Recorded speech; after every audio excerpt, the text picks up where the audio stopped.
Guys, official na! Sabi ng World Bank, ang Pilipinas ay isa ng upper middle income country.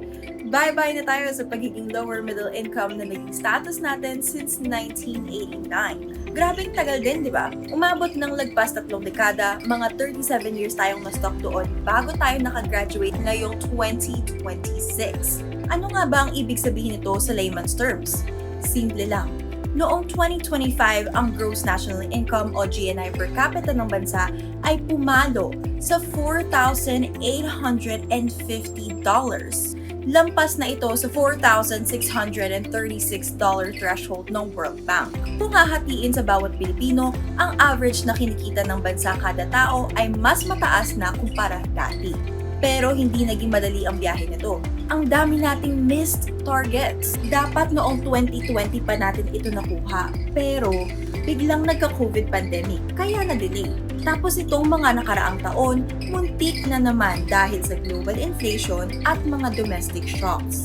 Pero dahil sa tulong ng mga OFWs natin at malakas na growth sa iba't ibang industriya, sa wakas, naitawid din. So, anong pakialam ng ordinaryong one? Well, malaking hatak ito sa investor confidence.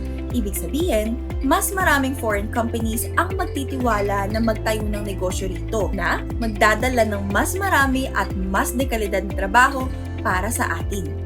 Pero may catch sa gobyerno pagdating sa development loans. Dahil umuunlad na tayo, unti-unti nating masasalubong ang mas mataas na interes at mawawalan tayo ng access sa mga concessional loans o yung mga murang pautang na may mababang interes mula sa ibang bansa at World Bank. Ang kapalit naman, mas magiging solid ang credit rating natin. Kaya mas pabor ang market terms natin sa buong mundo. Ang susunod na tanong, paano naman magiging high-income country gaya ng South Korea o Japan?